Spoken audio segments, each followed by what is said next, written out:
La policía de Chicago informó hoy que arrestaron a un sospechoso del asesinato de Yasmín Pérez y Giovanni Arzuaga, una pareja de Boricuas que disfrutaba de una parada puertorriqueña en Humboldt Park cuando fueron baleados el pasado 20 de junio. Según NBC Chicago, Anthony Lornesi, de 34 años, fue arrestado el viernes por la noche en San Diego, California, en el estacionamiento de un complejo de apartamentos. Posteriormente fue acusado de asesinato en primer grado. En conferencia de prensa, el superintendente de la policía de Chicago, David Brown, detalló que Lorenzi huyó a California después del tiroteo, pero fue localizado mediante la vigilancia de la policía de Chicago. El imputado ha tenido otros 26 arrestos por delitos graves y 7 condenas. Haremos todo lo posible para encontrar delincuentes que cometan delitos en Chicago, dijo Brown. No hay donde correr, no hay donde esconderse. Te encontraremos. Haremos todo lo posible para asegurarnos de que eso suceda. Pérez, de 23 años, y Arzuaga, de 24, fueron baleados después de lo que la policía llamó un accidente de tráfico menor el sábado 19 de junio por la noche en West Davidson Street en Humboldt Park. Las autoridades dicen que varios hombres tendieron una emboscada a la pareja en medio de la calle. El incidente fue captado en un video que se hizo viral. Arzuaga falleció la noche del domingo en el centro médico St. Mary en Elizabeth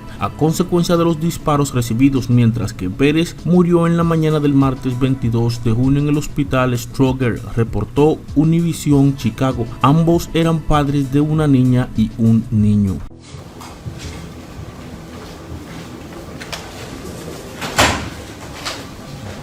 If we're ready, we'll get right to it. I have here standing with me today is First Deputy Superintendent Eric Carter, Chief of Detectives Brendan Detienen, and U.S. Marshals Commander Diego Romaldo. On July 9, 2021 at 7:10 p.m., the U.S. Marshals Service placed Anthony Lorenzi, that's spelled Lorenzi, Lorenzi, in custody in San Diego, California for the murder of Giovanni Arzuaga during last month's Puerto Rican Day festivities in Humboldt Park. Through the course of their investigation, Area 4 homicide detective of the Chicago Police Department identified Lorenzi, a convicted felon with 26 adult arrests, as the offender who brazenly committed the murder on June 19th in front of dozens of people. The brutal attack was also captured on video. The men and women of Chicago Police Department and our law enforcement partners are unapologetic advocates for the victims of crime. I hope this arrest brings at least some measure of relief to the families of this young couple who left behind 2 small children. CPD detectives developed information that Lorenzi had fled to San Diego the morning after the murders and quickly secured an arrest warrant for Lorenzi, at which point the U.S. Marshals Service led the fugitive investigation thereafter. The U.S. Marshals developed information as to Lorenzi's location in San Diego, and yesterday, as I mentioned earlier, the U.S. Marshals conducted surveillance and located Lorenzi and placed him in custody. Lorenzi has 26 adult felony arrests. He is a convicted felon. He has 7 convictions. He has felony convictions for burglary in 2006, UUW, that's unauthorized use of a weapon by a felon in 2010, and aggravated fleeing and eluding in 2016. That aggravated fleeing and eluding incident is his most recent felony conviction, and it stemmed from an incident in which he and a co-defender were committing an armed vehicular invasion of a victim that took place at 3259 West Cortez. That location of the incident is less than 2 blocks from the location where Giovanni Arzuaga and Yasmin Perez were murdered. Lorenzi awaits extradition proceedings for his return to Illinois to face charges of murder in the first degree. I'll turn over more details of the investigation and how we identified Lorenzi to Chief of Detectives Brendan Detienen, who will then be followed by U.S. Marshals Commander Romaldo on how we were able to locate him in San Diego. Brendan. Thanks, Superintendent. I just want to thank everybody who was part of this investigation. This was extremely quick work on the detective division part. I want to thank the detectives involved, the officers who were out there that night, the U.S. Marshals, and then specifically for this incident, the community really stepped up and gave us several tips on who this defendant was, and that's why we were able to identify him so quickly. So the basic, I know people, you guys remember there was a video out there of this incident, but I was on the 19th of June, just after 9 p.m. at night at 3251 West Division, when the two victims were in a vehicle and they were involved in a minor traffic accident with a car that was ahead of them. Right after the traffic accident, you basically had a swarm of people attack the car and were beating and pulling on the two victims that were inside the vehicle, trying to pull them out of the vehicle, punching them, trying to pull them out of the car. There's a gunshot that goes off where the female is struck in the neck, and then when Giovanni, the victim, comes out, you see the offender right on video, basically almost execution style, shoot the victim in the head, and then flee the scene. As the superintendent mentioned, the detectives went to work right away, and we were, like I said, using a lot of video, a lot of technology, and then several tips flooded in right away on the identity of this offender. And then using our video and tracking him during the course of that parade, we were easily able to prove that this was the individual that shot and killed the victim. We immediately secured the arrest warrant, and at that point, we learned that he had fled to San Diego, and Chicago Police Department has task force officers that work with U.S. Marshals and Commander Grimaldo's group, and they immediately started tracking him, and at that point, we turned it over to the U.S. Marshal's office, and I'll let Commander Grimaldo go into a little more depth on how they work together and how quickly they do this across state lines to place this offender in custody. Commander? Thank you, Chief. The U.S. Marshal Service, Great Lakes Regional Fugitive Task Force, has a very close relationship with the Chicago Police Department, and using all available resources, shortly after the offender was identified, we got involved. Once we learned he crossed the state lines and was in California, we turned it over to our partner in the San Diego Fugitive Task Force. They were able to determine through the course of their investigation a lot of man hours, a lot of surveillance, things of that nature, where he was located, and until yesterday when he was finally apprehended with no incident. So he's safely taken into custody. Right now he is going to be extradited. He's facing extradition back to Illinois, and that's his status right now. And that's really all I have. Let's start with getting Detienen back for any follow-up questions about the investigation. Then I'll come in once those questions have been exhausted for any other questions. Trent? I'm sorry. It's okay, go ahead. Go Yeah, ahead. You were first. go ahead. Who shot the gun that killed Perez? So we're still working on that. We need to reconcile some evidence. But based upon the totality of all the evidence that we looked at, it appears that that gunshot wound comes from inside the vehicle that causes the gunshot wound to her neck. So more than likely, and we still have to reconcile a gun, but more than likely it came from inside the vehicle and someone inside the vehicle caused that wound to her neck. There's some chatter that the gun that shot her came from, it was found under Arzuaga. Does any evidence point to that? Yeah, the gun was recovered, and we have a 40 shell casing that matches that weapon. And like I said, then it's we're still reconciling. So, for example, the bullet that enters her neck will be tested compared to the gun that we recovered. The shell casing matches the gun, but we were talking about bullets that get damaged, and so we're finishing to reconcile that evidence to finally state that that was the bullet that caused her death. But based upon the circumstances and everything and every video that we viewed, it is more than likely, highly likely, that that gun and someone inside that vehicle discharged that gun and apparently accidentally shooting her in the neck.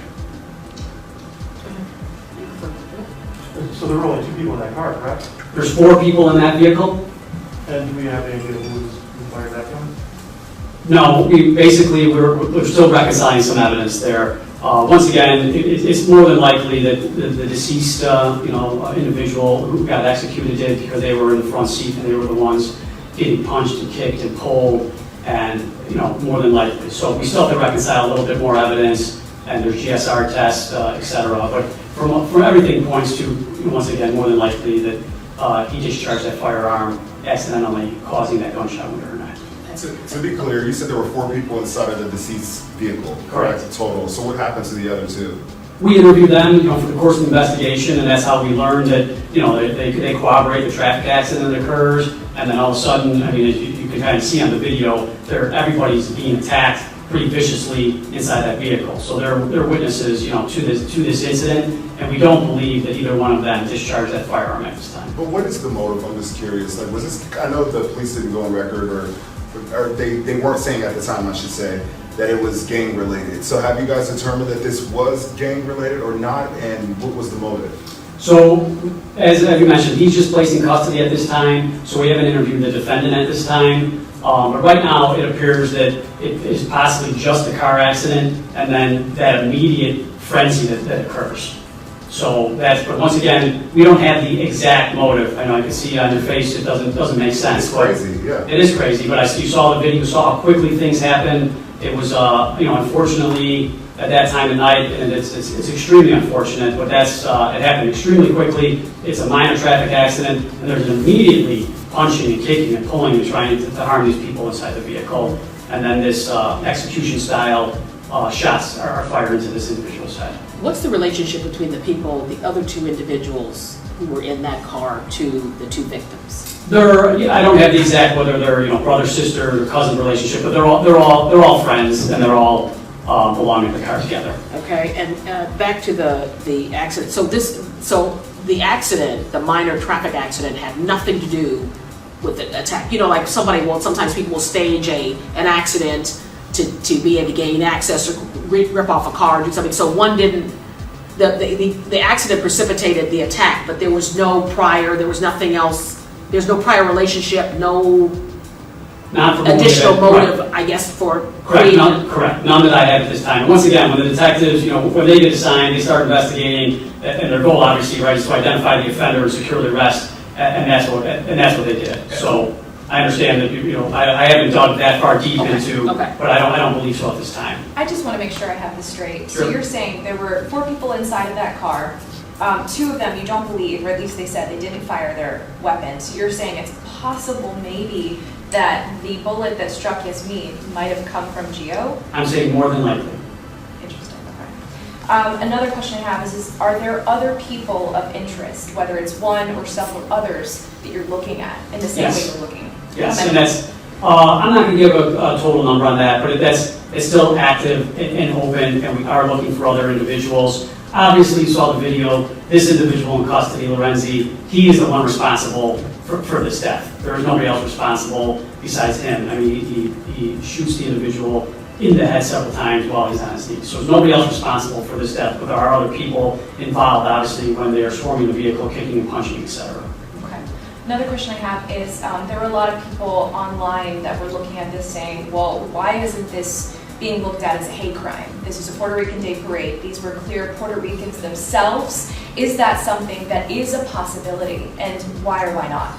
So no, because based upon the evidence, you have to meet the standard for a hate crime. You have to be committing that crime because of the race, gender, etc., all those things that meet that standard. We don't have any evidence that supports that the people were shooting them because of their race or their gender or anything else. So it just doesn't meet the standard. There were pictures I saw sent to me, and I don't know if they were doctored or not, and maybe you guys saw them, of the deceased prior to the parade holding guns up in the car, and basically people were alleging that the deceased were gang members themselves and were criminals. What can you tell us about the deceased? Do they have a criminal record? Were they known to you guys as gang members? So obviously these 2 individuals are gone, right? And their family members are grieving. So there is a photo of them in a vehicle, like you said, posting up with guns. We did recover a gun from one of the deceased, but I'll just leave it at that. These people, didn't deserve to die, and definitely didn't deserve to be executed. I wasn't implying that. No, I know you weren't, so I understand that, but so I'll just leave it at that. Any other questions? I do have a question. Regarding the there's been talk that that video that surfaced online was kind of leaked, perhaps against the rules from a shot spotter. What are your thoughts on that? Because it seems like that might have been a huge part of perhaps some of the tips that you got and the word getting out and maybe some help from the public. I have no evidence that we leaked anything. There were a lot of phones out recording this, a lot of people posting, so I don't know how we verify that that could have come from any source. I mean, But the Chicago Police Department did not do that. Right, not necessarily saying it's the Chicago Police Department that leaked it. I just mean that allegedly one of those videos that was out on the internet was from a shot spotter camera. Had you heard anything about that? I haven't. Robert? Okay. I have a question for you, actually. Yes. I noticed on several occasions, specifically yesterday and today, you say that you guys are unapologetically advocates for victims of crime, which for me, of course, that's implied. You guys are the police department. But why is that important for you to keep saying that and getting that message out there? There's a big gap in that message and people believing that it's true. This gap in trust between police departments and communities is real.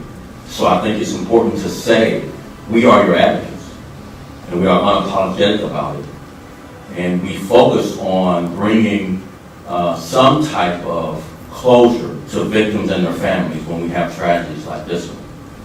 And we as you saw, the collaboration between Chicago PD, the U.S. Marshals, fugitive apprehension in California, that collaboration, I think, is the message to criminals as well, that we will go to great lengths to bring you to justice for these victims and their families. I think that's important to say, and I think we can't say it enough. Can the commander speak to, sorry, can the commander speak to, where did you pick up Lorenzi? What was he doing? Was he out there working? Was he being harbored? Are those people facing charges? So as far as the harboring aspect of the case, we are not in a position really to there's still an investigation going on in that portion of it. However, I can tell you he was arrested in a parking lot of an apartment complex. So he was not inside a house. And to be clear, he did not know the victim that he shot. He did not know them, correct? Our investigation doesn't indicate that, but again, that would be more Chief Detienen. Did he go into custody peacefully and with any issues? He did not resist, and he was taken without any incident. Has he said anything? He hasn't as of yet. He hasn't, and he has his initial appearance will be today. Did you find any weapons or anything? No weapons on him. In terms of the public, what is the message you guys want to get to the public now that this guy is in custody? This is still under investigation, but what is next for the public to know? I think number one, to reemphasize, we're the strong advocates for the victims, unapologetic. Secondly, that we will go to great lengths to find offenders who commit crime in Chicago. That we will collaborate with all of our law enforcement partners across this country to find you. So there's nowhere to run, there's nowhere to hide. We will find you and bring you to justice. And we will go to great lengths to make sure that happens. But I think more importantly, I think as we deal with this idea of retaliation, street justice, people taking the law into their own hands, retaliate for